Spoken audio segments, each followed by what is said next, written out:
Good day sa lahat. Sa video lesson na ito, pag-uusapan natin yung iba't ibang test concerning means. So, meron tayong 7 iba't ibang test na pag-uusapan. At ang mga ito ay nahati lamang sa dalawa. Meron tayong tinatawag na Z-test at saka T-test. Para sa number 1, Z-test on the comparison between the population and the sample mean. Number 2, t-test on the comparison between the population and sample mean. Number 3, z-test concerning means of independent samples. 4, t-test on the significance of the difference between two correlated means. 5, z-test on the significance of difference between the population and a sample proportion. And 6, z-test on the significance of difference between two independent proportions. So hanggang 6 lang tayo sa video na ito kasi itong number 7, we will talk about this in the next video kasi this is related to correlation. To start with, we have the z-test on the comparison between the population mean and the sample mean. So ito ay ginagamit to compare kung ano nga ba ang pinagkaiba ng population mean or average at saka yung average ng sample. So dapat given, of course, known dapat yung population mean at saka standard deviation. Kung hindi, pwede naman nating isolve based on the given. And then, we are going to compare the means kung mayroon bang pinagkaiba. Kasi dapat kapag tayo ay nagre-research, yung ating samples, we talk about from the beginning na dapat yung mga samples natin, they will represent the whole population. Kaya dapat walang kaibahan yung resulta ng sample at saka yung population mean or average. So, tingnan natin dito. For the z-test, we are going to use this formula. Z equals x bar minus mu quantity divided by sigma times the square root of n. Ang x bar dito, ito yung ating sample mean or average ng samples. Mu, ito yung population mean. N, sample size, kung ilan yung ating respondents. And sigma, ito yung ating population standard deviation. Meron tayong tinatawag na tabular values or critical values of z. And this is obtained from this table. Ito yung magiging basihan natin dun sa decision making dun sa ating hypothesis testing. So meron tayo ditong level of significance na 4, 0.10 or 10%, 0.05 or 5%, 0.025 or 2.5%, and 0.01 for 1%. And on the left side, we have the type of test, one-tailed and two-tailed. For the two-tailed, ito yung kapag yung ating alternative hypothesis ay not equal to lang yung nilalagay. Kapag one-tailed naman, yung ating alternative hypothesis must be greater than or less than. So, one-directional. Pero ang two-tailed, two-directional dahil not equal to. So, pwedeng less than or pwedeng greater than. Kaya, non-directional siya. So, ito yung ating magiging basihan sa ating decision making at saka decision rule dun sa ating hypothesis testing. Kasi ang lesson na to, of course, this is very related to or karugtong talaga ng hypothesis testing. This time, we have different examples of hypotheses that we are going to test. So, we have example number 1 here. This is the problem. A company who makes children's battery-operated toy cars claims that its products have a mean lifespan of 5 years, with a standard deviation of 2 years. Test the hypothesis that mu equals 5 years against the alternative hypothesis that mu is not equal to 5 years. If a random sample of 40 toy cars is tested and found to have a mean lifespan of only 3 years. Use 0.05 level of significance. Ito yung ating mga given. Nasa problem lang lahat yan. 5 years. Ito yung ating mean, population mean. And then, 3 years, ito yung ating sample mean. 40 toy cars, ito yung ating N. 2 years, ito yung ating standard deviation. Okay? So makikita natin mamaya yan sa pag-solve ng ating z. So for the solution, kailangan natin sundin yung 7 steps of hypothesis testing. Doon sa previous lesson natin, sinamarize ko lang yung steps ng 4.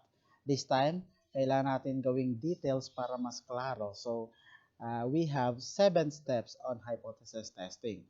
So, ito yung ating solution. Mag-uumpisa sa step 1, which is stating the hypothesis. So, meron tayong dalawang uri ng hypothesis, H sub O or H sub 0. This is the null hypothesis. The mean lifespan of the battery operated to cars is 5 years. Mu equals 5 years. And then, ang ating alternative hypothesis, the mean lifespan of the battery operated to cars is not 5 years. So, ito lang yung ating alternative hypothesis, not. So, it means this is two-tailed dahil dito sa kanyang alternative hypothesis na not equal to. Okay, two-tailed yan. Kapag less than or equal to, yun yung one-tailed. Step 2, we have to state the test statistics. So, of course, we are using z-test and it is two-tailed. Kailangan natin i-emphasize kung anong ilang tailed ba yung ating test. So, z-test and two-tailed. Level of significance, okay, nabanggit dun sa problem, nandito, 0.05. Alpha, ito yung ating alpha. Alpha equals the 0.05, the level of significance. And number 4 or step 4, computations, we're going to solve for the z. Of course, ito yung ating mga given. Again, binanggit ko na kanina. Mu is 5 years. Nandun. Lifespan of the battery. Operated toy cars. Standard deviation, 2 years. Nandun. X bar, the mean of the sample is 3 years. Andito. And then n equals 40, yung ating samples. Alpha equals 0.05. So we have the formula for the z. This is equal to the quantity of x bar minus mu times the square root of n divided by sigma. So just substitute the different values in the given into the formula. We have x bar is 3 minus 5 na mu times the square root of 40, which is n, and divided by 2, which is the standard deviation. Just simplify this. Unahin nyo dito sa nakaparenthesis, 3 minus 5, that's negative 2. Okay, so makikita natin, we can cancel this negative 2 here. And then 2 here. Pero siyempre, may iwan yung negative. So, ang matitira dyan is negative square root of 40. Gamitan nyo lang ng calculator to get the exact value and round off to 2 decimal places. So, the answer for this, negative 6.32. And that is the square root of the 40 here. At may negative sa labas. So, yan na yung ating value of z. Now, for the step 4, we will have our decision rule. Step 5 rather. Balik tayo dun sa table na in-introduce ko kanina. So, we have here, okay, level of significance ng ating test ay 0.05, nandito. And two-tailed siya, nandito. So, ano ang kanyang critical value? This one. Positive and negative 1.96. So, ang decision natin ay mag-base siya dito. So, we have to reject the null hypothesis if z is less than negative 1.96 or if z is greater than 1.96. Kasi yan yung critical value. Pag sobra dyan, lampas dyan, i-reject natin yung null hypothesis. Yun yung ating decision rule. So, usually class, kapag greater than this, yun i-reject natin. So, kapag negative ang value, it must be less than that. Kapag positive, it must be greater than that. Or, isi-shortcut natin, pwede ring absolute value of the z must be greater than 1.96 for us to reject the null hypothesis. Kasi ang target naman talaga natin, to reject the null hypothesis. So, ito yung ating magiging decision rule. And based on our problem, na-compute na natin yung z, and it is negative 6.32. For our decision, so dahil ito ay less than the z tabular na, ayun, yung 1.96, negative siya, so less than the negative 1.96, so we need to reject the null hypothesis. Ay, ang magiging conclusion natin doon, Okay, parang balikan lang natin yung statement of the hypothesis, itong ating alternative hypothesis. Kasi ni-reject na natin itong null hypothesis, so we will have the alternative hypothesis as our decision. The mean lifespan of the battery-operated two cars is not 5 years. Yan yung ating magiging conclusion because the difference is significant. So therefore, the mean lifespan of the battery-operated two cars is not 5 years. So ganun lang sa class. Napakadali. Now, let's have example number 2. Another problem. A manufacturer of bicycle tires has developed a new design that he claims has an average lifespan of 5 years with a standard deviation of 1.2 years. A dealer of the product claims that the average lifespan of 150 samples of the tires is only 3.5 years. Test the difference of the population and sample means that or at 5% level of significance. So, ito si shortcut na natin. Ito ang step number 1 natin. This is the statement of the null hypothesis and the alternative hypothesis. Pwede rin gawin natin symbol na lang ito, class. So, H sub O, the null hypothesis, X bar is equal to MU. Meaning, walang pinagkaiba yung average or mean ng sample at saka yung population. And then, H sub A, or the alternative hypothesis, yung X bar daw, yung mean ng sample ay mas mababa sa mean sa population mean. O saan ang galing ito, class? Ito, test the difference of the population of samples at 5% level of significance. So bakit gumamit tayo ng less than? Kasi dahil dito, a dealer of the product claims that the average lifespan of 150 samples of the tire is only 3.5 years, which is less than dun sa ating population mean na nakalagay dito na 5 years. Less than siya. Kaya, inilagay natin dyan is X bar is less than the population mean. Yan. And for the step 2, the test statistics. So, of course, because this is all about z-test, kaya ang gamitin natin, of course, z-test. And this time, it is one-tailed. One-tailed dahil nga dyan sa less than. O, nakadepende dito sa alternative hypothesis, yung type ng test, ha? Kung not equal to, yan, yun yung two-tailed. Pag less than or greater than, yan yung one-tailed. And then the level of significance, alpha equals 0.05. Nandito sa problem yan, naka-state at 5% level of significance. So, gawin lang laging decimal form yan siya. And of course, for number 4, computation, hindi na ako naglagay ng given kasi makikita naman natin dyan. We'll just substitute directly. Z equals, okay, X bar natin is 3.5. Ito yung mean ng sample. Mu natin is 5. Andun, lifespan of 5 years. And then N is 150, the number of sample, lifespan of 150 samples. And sigma here is 1.2. That is the, where is that? The standard deviation nandito. Standard deviation of 1.2. Standard deviation of population. Okay, so we'll just simplify this. 3.5 minus 5, that's negative 2.5. Times the square root of 150 divided by 1.2. Gamitan nyo lang ng calculator para mas madali. And the answer is negative 25.52. And the next step to this is the decision rule. Doon pa rin galing sa ating table, basta z-test, ito lang yung table na gagamitin natin. So dahil one-tailed siya, so dito tayo titingin sa one-tailed at saka 0.05.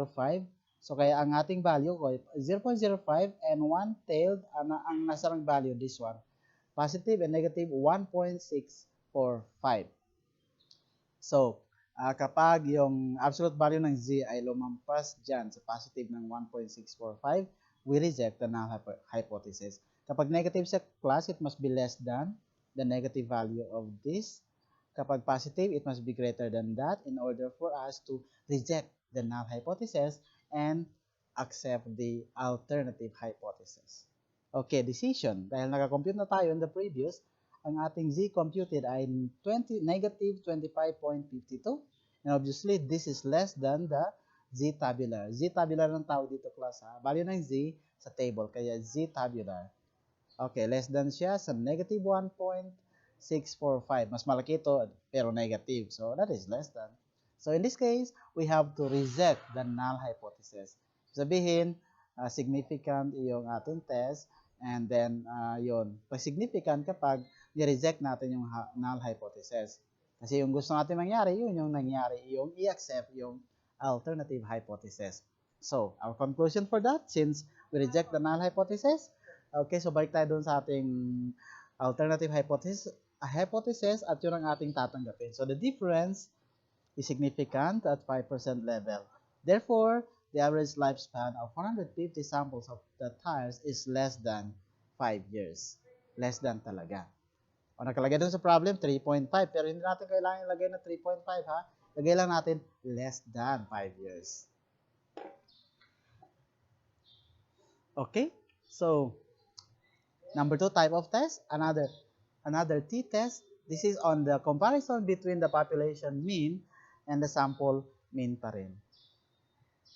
Okay, kanina is z-test. This time, we're going to have the t-test. Kailan ito pwedeng gamitin?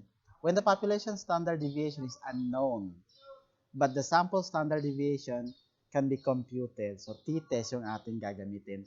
Kanina, kapag ang given is population mean. This time, ang pinagkaiba nila, ang given dito ay standard deviation. Ibig sabihin, standard deviation ng sample. Doon sa kanina, standard deviation ng population. Yun ang pinagkaiba. Same sila, almost same ang formula. Nagkaiba lang yung S sa baba. For sample, and the sigma sa kanina for the population. The denominator of the formula S divided by the square root of n for t is called the standard error. Pero hindi mo natin pag-uusapan yung standard error na yan. Ang gamitin lang natin itong formula to test the hypothesis. There is the standard deviation of the sampling distribution of statistics for random samples n. Okay, so we have here, para sa t-test, meron tayong table din na ginagamit. So, pansin nyo kanina, yung para sa z-test, napaka-ikli lang yung table. Uniform para sa lahat. Pero dito sa t-test, nakikita natin dito, meron tayong dagdag na degrees of freedom. And then, meron na tayong mga values dito. Ito na yung ating critical values or tinatawag ding t-tabular. So, degrees of freedom starts from 1 up to 18 ito. May karugtong pa to up to infinity. But usually for t-test class, usually hanggang 30 lang tayo. So, hanggang dito lang. More than that, hindi na masyadong ina-apply actually yung t-test. Z-test ang ginagamit na. Pero kung ganito yung problem, t-test pa rin. Basta ang given is standard deviation of the sample. Okay? So, yan ang ating balik-balikan naman para sa ating decision rule and decision making. Dito nakasalalay sa table na to kung ano yung magiging decision natin dun sa hypothesis testing. Okay, so let's have here example number 3. The average length of time for people to vote using the old procedure during the presidential election period in election precinct A is 55 minutes. Using computerization as a new election method, a random sample of 20 registrants was used and found to have a mean length of voting time of 30 minutes with a standard deviation of 1.5 minutes. Test the hypothesis in which the population mean is greater than the sample mean. So, nilagay ko na dito yung given, pero mamaya pa natin kukunin yan. Nilagay ko na lang dyan para ma-remember natin kasi dun sa next slide, nakatago na itong problem. So, we have here, x bar, yung mean ng sample is 30, nandyan. Sample na 20, 30 ang kanyang means, 30 minutes. And then, mu, itong para sa population, ang mean niya is 55.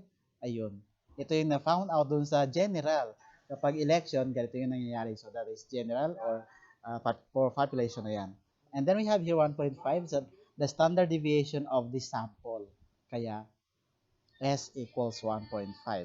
Okay, yan yung mga given na gagamitin natin mamaya to solve for the t test or the value of t. Now, ganun pa rin. We need to follow the 7 procedures or steps in doing the hypothesis testing. Okay, number 1, kailangan natin ilagay yung ating null hypothesis, which is usually equal. Pag equal yan, class, null hypothesis yan. So, the mean of the population is equal to the mean of the sample.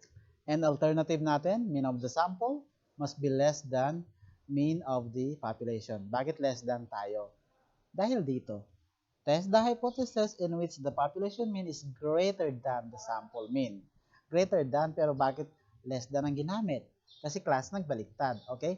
Kasi nga, ito lagi ang gagawin natin. No? Unahin natin lagi yung ating sample mean compared to the population mean. So dahil sinabi dito na population mean is greater than, pag binaliktad natin ito, the sample mean is less than the population mean. Kaya okay lang yan.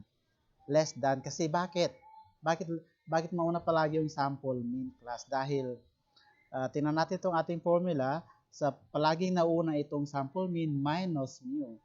So yan ang dahilan. Palaging unahin natin yung sample mean. So sample mean is less than this one. So nakikita natin yan sa problem, yung pagka-state, kung anong dapat yung alternative and null hypothesis. And step 2, what is our test statistics?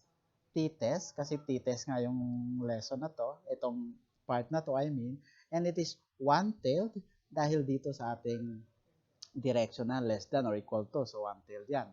Level of significance, 0.05. Makikita natin yan dyan. Nasaan ba? Test the hypothesis. Okay class, hindi nakalagay dito yung level of significance. Pag ganyan na hindi nakalagay class, always take the 0.05. Ito kasi yung normal na ginagamit na level of significance sa lahat ng mga researches. Normal yan, okay? Because ang level of significance natin ay nagre-range from 1% to 10%. Ito ang gitna, 5% or 0.05. So pag walang nakalagay, gamitin yung 0.05. Pero pag naka-specify na 10%, so yun, doon makadepende. Okay, now, let's have the step 4, computation. So, binalik ko lang yung given kanina, na-explain ko lang kung paano kinuha. Now, we are going to substitute this into the formula.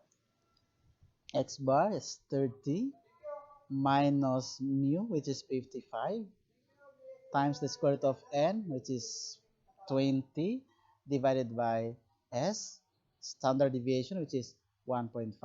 So, unahin nyo talaga ito class 30 minus 55, that is equal to negative 25 times square root of 20. Okay, gamitan ng calculator. And then, divided by 1.5. Huwag yung dire-diretsuhin yung pag-solve nito ha. Na pag pinindot nyo 30 minus 55 times square root of 20, magmali na kayo doon. Unahin nyo talaga to 30 minus 55. Simplify nyo muna yan. That's negative 25. Bago nyo i-times sa square root of 20 and then divided by 1.5, the answer will be negative 74.54. Okay, so ito na yung ating computed t-test. Now, for the decision rule, dahil nga t-test na to, magkakaroon tayo ng tinatawag na DF or degree of freedom. Ano ang ating formula? We have here n minus 1. N is 20, so 20 minus 1, the degree of freedom is 19. So, dito nakadepende kung ano magiging value ng ating tabular o doon sa table tayo titingin. So, t-tabular equals 1.729. Paano nangyari yan? So, kailangan natin tumingin doon sa table.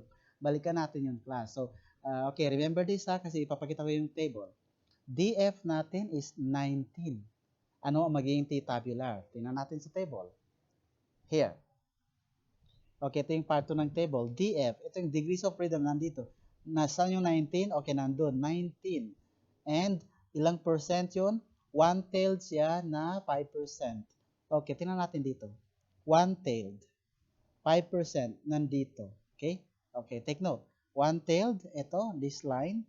So, 0.05 nandito. So, imamatch natin yan dun sa table. So, for the 19, we have here, ayan, 19 and 0.5, 0.505. I mean 0.05 sa one-tailed, the value is 1.729. Kaya, yan ang nakalagay na T tabular is equal to 1.729. Now, ito yung ating critical value na tinatawag.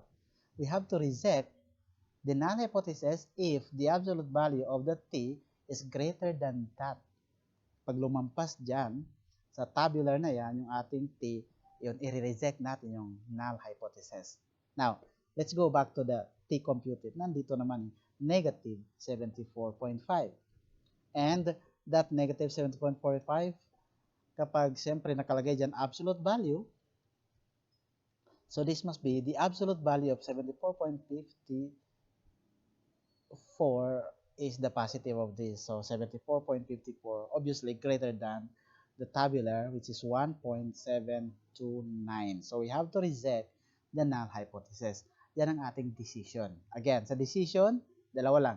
It's either we reject the null hypothesis or we fail to reject the null hypothesis. Ayun. So, dapat may kalugtong pa to, class, ha? Since the absolute value of T computed, this one, kasi absolute value kukunin natin dyan. Nakalagay doon sa ating decision rule sa step 5. Now, since we reject the null hypothesis, ang magiging decision natin, of course, base doon sa ating alternative hypothesis.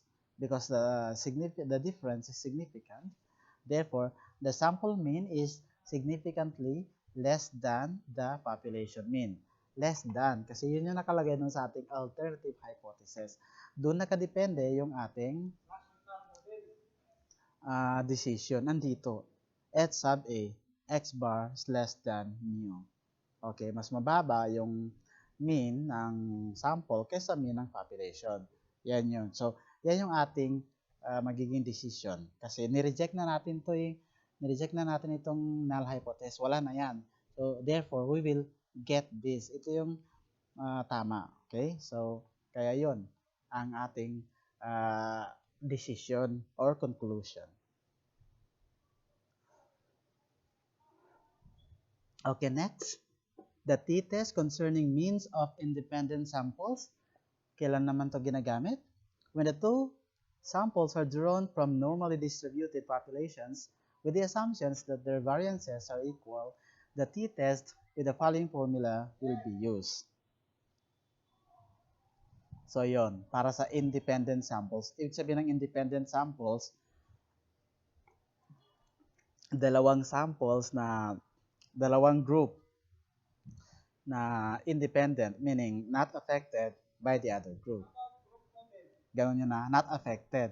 Meaning, halimbawa sa mga test, i-group ko kayo, male and female, yung performance ng ating male ay hindi affected ng performance ng female. So, walang kinalaman yung performance ng female sa inyong performance na male. Halimbawa, male kayo. Yun yung tinatawag nating independent samples. Okay? Not affected by the other sample. So, we have here the formula. Medyo complicated, pero alam ko kayang-kayang sundan yan. Ano to mga to? X bar natin, dalawa na, 1 and 2. Ito yung means ng ating dalawang population or dalawang group. And then, dalawa din yung N, dalawa yung sample natin, sample sizes ng magkabilang grupo. And then we have the variances, dalawa din. Ibig sabihin yan, we have to solve this first, the variances and the means, before we can solve for the t. Now let's go to example number 4. A course in physics is taught to 10 students by the traditional method. Another group of 11 students was given the same course by means of another method. At the end of the semester, the same test was administered to each group. The 10 students under method A made an average of 82 with a standard deviation of 5, while the 11 students under method B made an average of 78 with a standard deviation of 6. Test the null hypothesis of no significant difference in the performance of the two groups of students at 5% level of significance. Determine if method A is more effective than method B. Ito yung problem dito. We have to compare the two groups na tinuruan ng magkaibang paraan. Yung group A, traditional method, at saka yung group B ay another method. So, comparison. Alamin natin kung mas effective ba yung method A kaysa method B? So, meron na tayong agad-agad na alternative hypothesis. Yan yung ating hypothesis because alternative hypothesis is also the researcher's hypothesis. So, ito yon. Determine if method A is more effective than method B. Again, for the solutions, we have to follow the steps in hypothesis testing. Null hypothesis natin dito, there is no significant difference between the average scores of the two groups of the students. Ibig sabihin, equal yung kanilang average. Yung average 1 and average 2 are equal. Yun yung ating null. Kaya nga tinatawag na null walang pagkakaiba. So, equal. And the alternative, the mean score of the first group is higher than the mean score of the second group. Kasi nga gusto natin alamin kung mas mataas or mas effective ba yung method A. Kaya greater than yung ating nilagay. Mean sub 1 is greater than the mean sub 2. And then this is of course t-test and one tail dahil dito sa greater than na yan. Nakalagay kasi doon we have to determine if method A is more effective than method B. Kaya we will use the greater than. Then the level of significance is 5%. And wala na dapat itong one tail dito. I-erase na natin yan. For the computation, we have here the formula. Sundan lang natin yan. Although it seems like very complicated, pero given naman lahat doon sa problem, yung lahat ng ito. Yung ating x sub 1 at saka x sub 2, ito yung means ng dalawang grupo, which are 82 at saka 78. So, para sa denominator, we have the square root of this product. Okay? Ito at saka to. I-simplify natin ito na magkahiwalay. Itong quotient dito at saka quotient dito. And then, yung n1, madali lang naman, that is 10 minus 1. Okay, 10 minus 1 times 5 square. 5 kasi yung standard deviation ng group A. And then yung group B is 11. So, minus 1 tayo dyan. 10 times 6, the standard deviation. And square natin yan. So, magiging ito na 10 times 36 yun. And then, the denominator niya is n1 plus n2 minus 2, which is 10 plus 11 minus 2, which is all in all 19. And then yung kabilang factor dun sa ating denominator, 10 plus 11, that's n1 plus n2 divided by 10 times 11, which is n1 times n2. And eto na, that's 21 over 1, 110. So, i-simplify natin to muna. 9 times 25 plus 10 times 36. Kunin muna natin ang result noon bago natin i-divide sa 19. And then 21, i-divide natin sa 110 din. And then we will multiply the result. And then after that, saka natin kunin yung square root. And it is 2.4245. So finally, we will divide. 4 divided by 2.4245, and that is equal to 1.65. The value of our t, the t computed. The decision rule for this kind of problem, naiiba naman yung formula ng ating degrees of freedom. We have here n sub 1 plus n sub 2 minus 2. So we know that n sub 1 is 10 plus 11 yung n sub 2 minus 2. The answer is 19. And then dito natin i-base naman yung ating tabular value with a DF of 19. So tingin tayo dito sa table. Degrees of freedom. So kinat ko na to class. 19 lang yung kinuha ko. And because this is one tail, tingin tayo sa one-tailed. And 5% which is 0.05. Kaya ang DF niya or ang kanyang tabular value ay 1.729. That is our tabular value. So yan yung ating critical value na ating babasihan for our decision, which is we reject the null hypothesis if the absolute value of the t computed is greater than that critical, which is 1.729. So na-solve na nga natin in the previous, and it is equal to 1.65. And we know that 1.65 na t computed is less than the tabular of 1.729. So the decision natin, we fail to reject the null hypothesis. Hindi natin siya na-reject. In this case, wala tayong magagawa, but we have to accept the null hypothesis. So ibig sabihin no, in-accept natin, null hypothesis, walang difference. So the difference between two means is not significant. Therefore, the method A is as effective as the method B. So, ibig sabihin, pareho lang yung kanilang effectiveness. Pareho lang. Walang mas magaling. Pareho lang sila. So, method A is the same as method B. Kasi nga, hindi significant yung difference na nakuha natin. And that is our conclusion. Next, we have the t-test on the significance of the difference between two correlated means.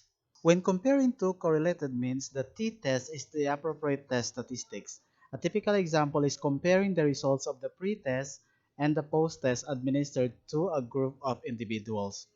The two tests must be the same, and this is the formula for this kind of test. T equals D over N all over SD divided by square root of N. Ang D dito, ito yung difference between the pre-test and post-test scores. And number of observations, and SD, standard deviation of the differences. We have here an example, number 5. To determine whether the student's performance in college algebra will improve after enrolling in the subject for one term, a 60-item pre-test and post-test are administered to them on the first day and last day of classes respectively. The same test is given as pre-test and post-test. These are the results. So students A up to J, ilan yan sila? 1, 2, 3, 4, 5, 6, 7, 8, 9, 10. 10 yung ating N. Ito yung scores nila for pre-test. And score naman nila para sa post-test. Nandito. The difference, kinuha yung difference, isa-isa. So, nandito sa column na to. That's 34 minus 45, negative 11. 23 minus 32, negative 9. And so on hanggang sa pinaka-last row.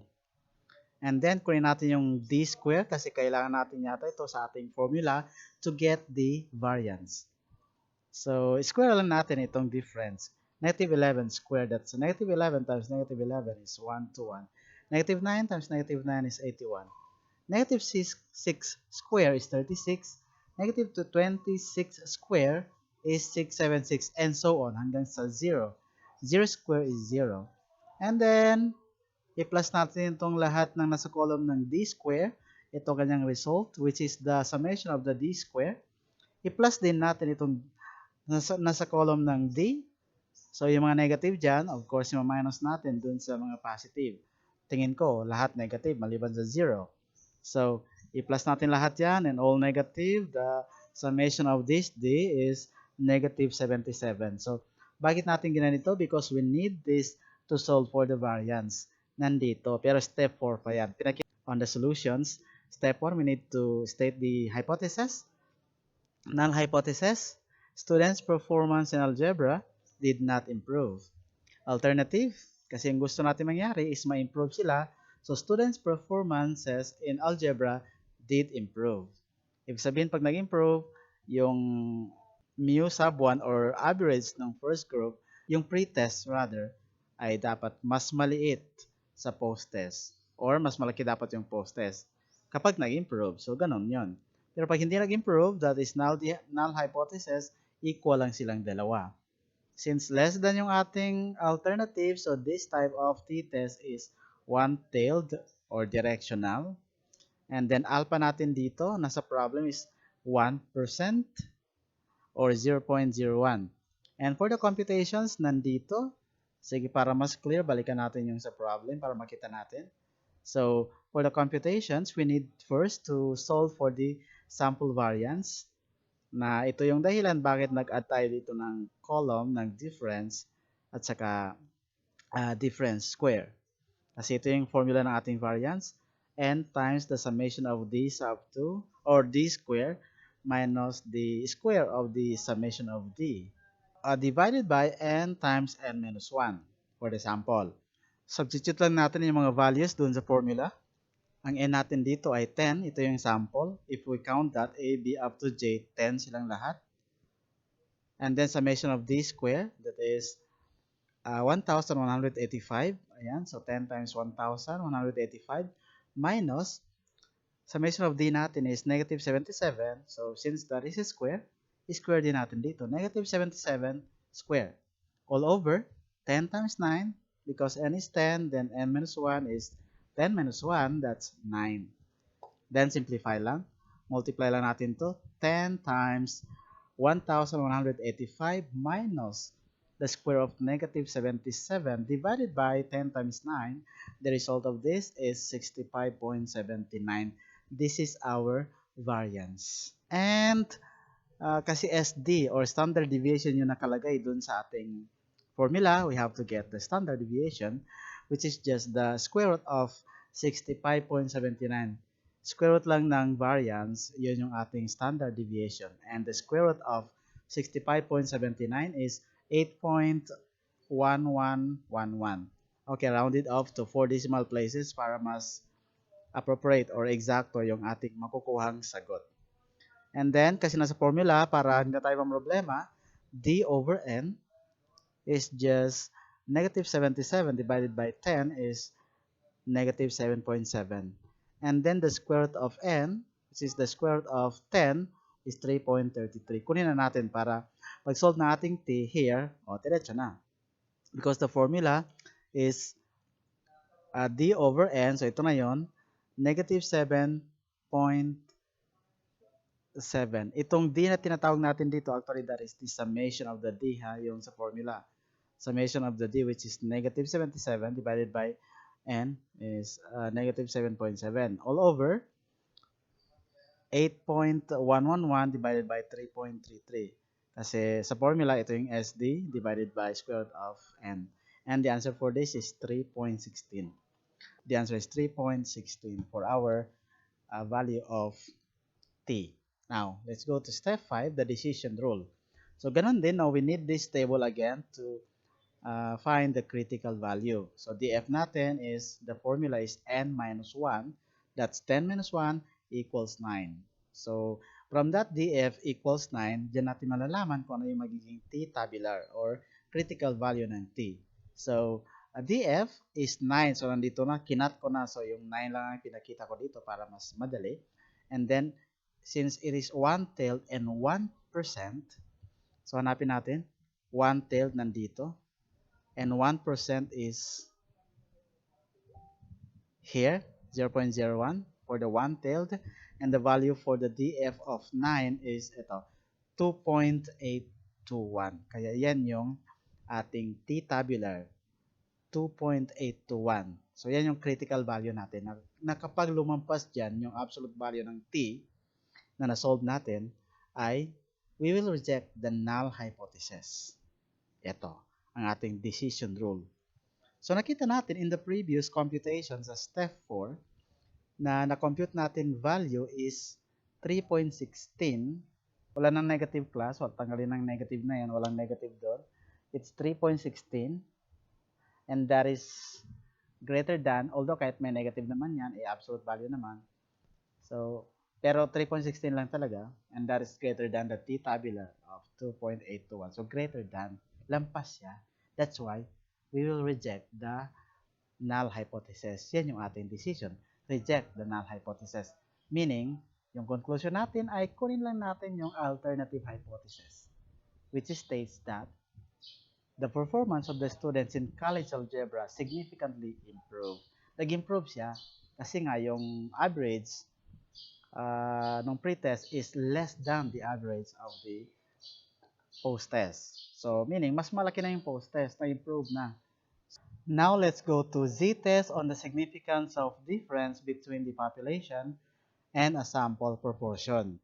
So, proportion lang, it is just like, kumuha tayo ng proportion sa population and proportion sa sample, and then we will compare their means. To determine if there is significant difference between proportions of sample and the population, this is the formula to be used.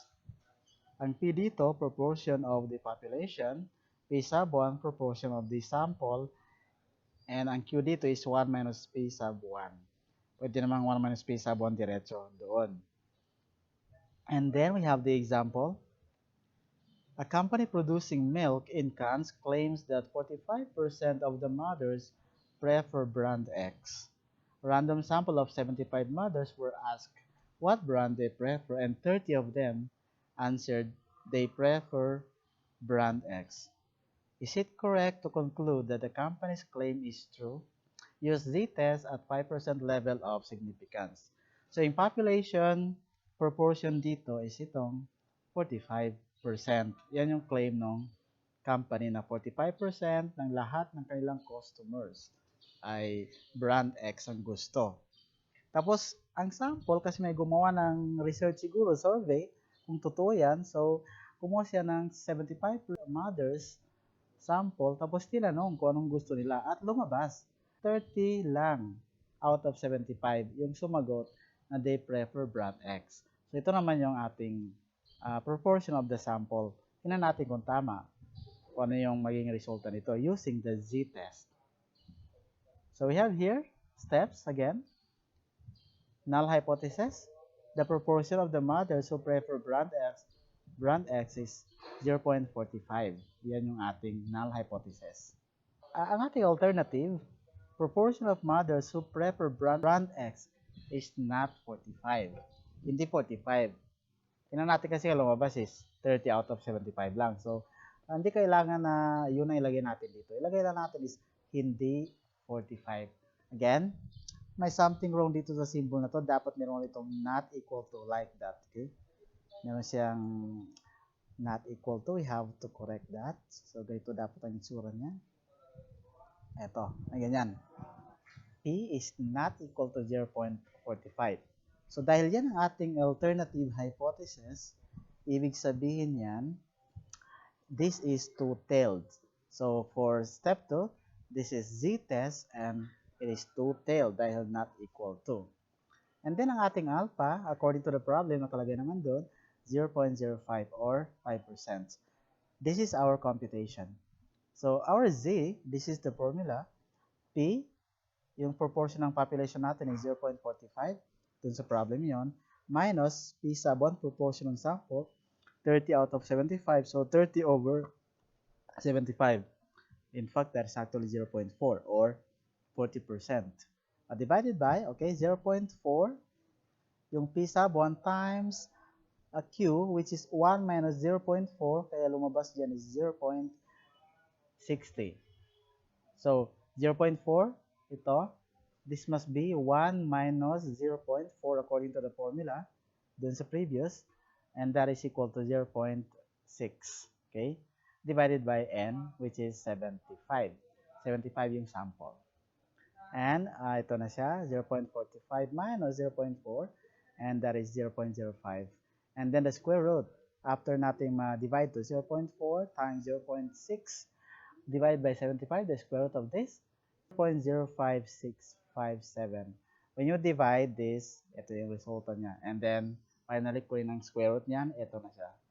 And then, finally, i-divide na natin yung numerator and denominator.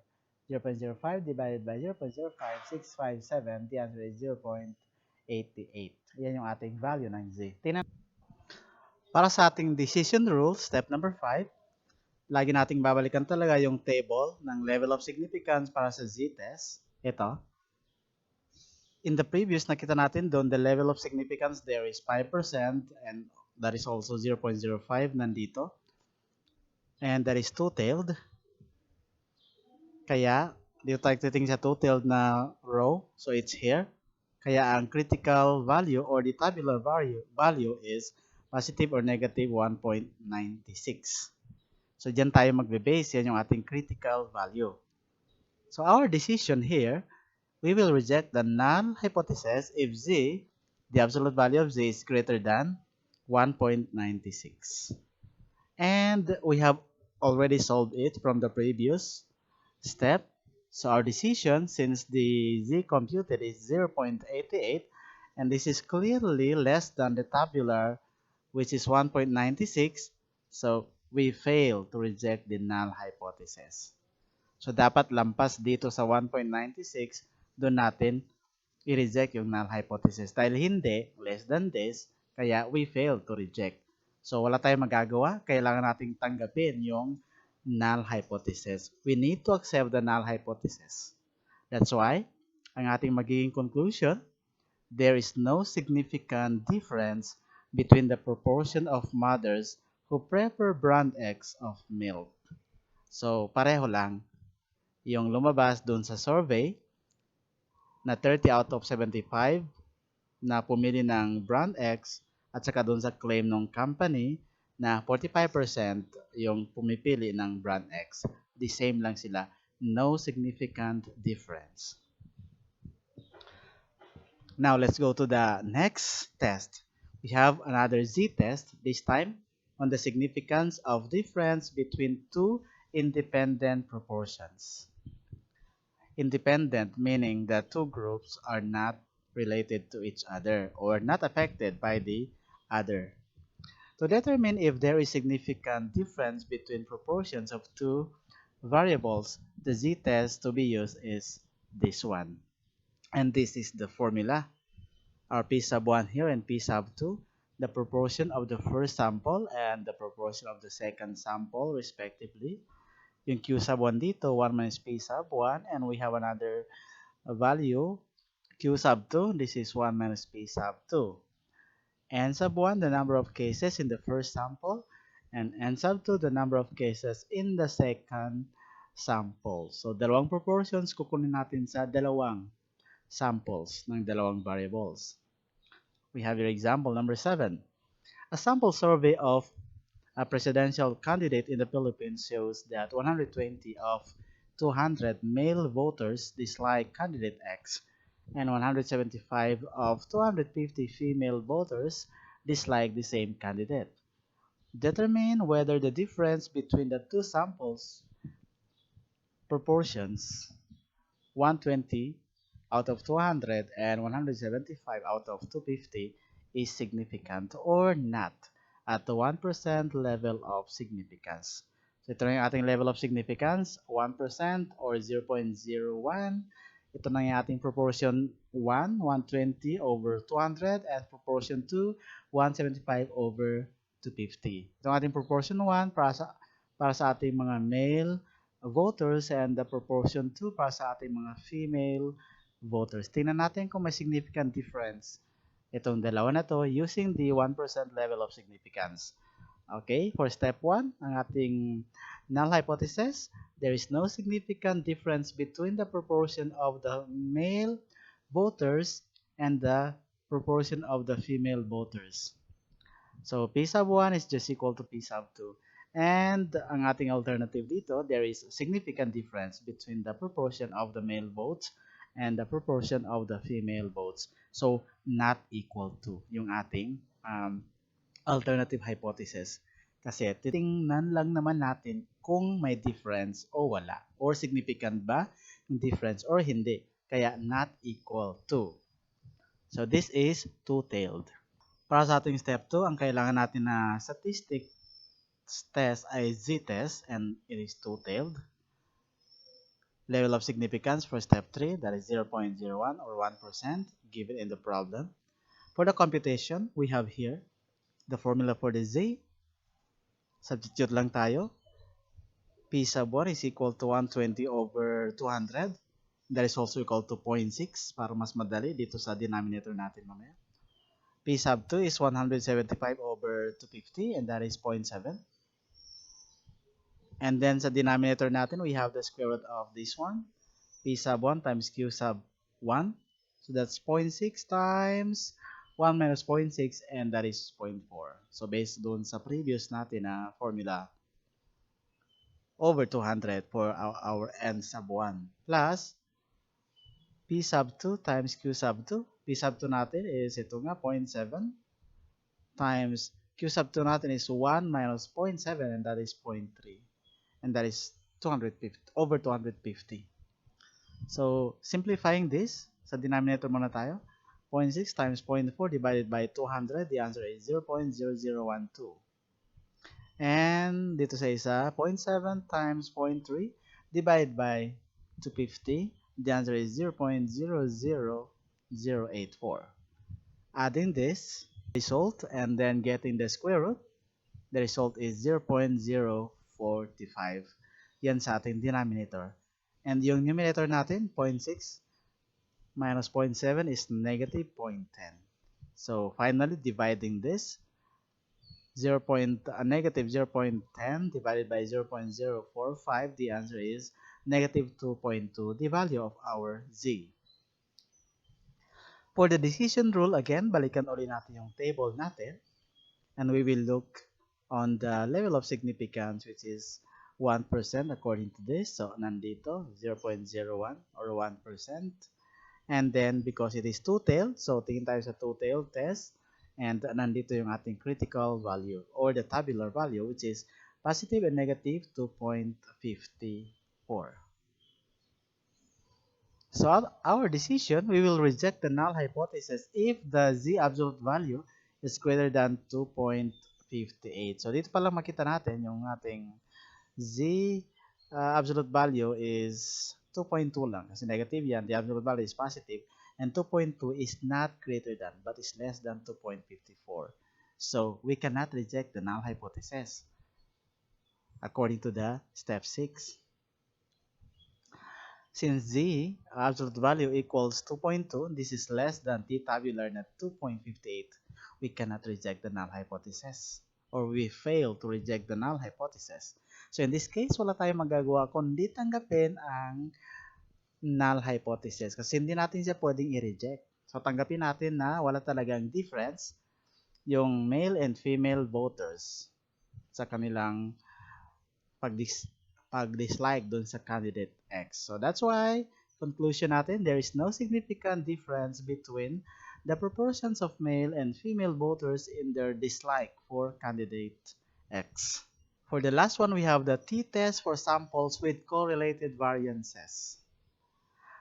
When the observations are paired, they are correlated, and their variances are not independent estimates. In this case, the t-test given by this formula will be used. So ito yung formula ang gagamitin natin. And the degree of freedom for this distribution is n minus 2. And r sub 12 is the correlation between the two variables. Since this formula is related to correlation, we will discuss this by the next meeting for our topic, correlation analysis.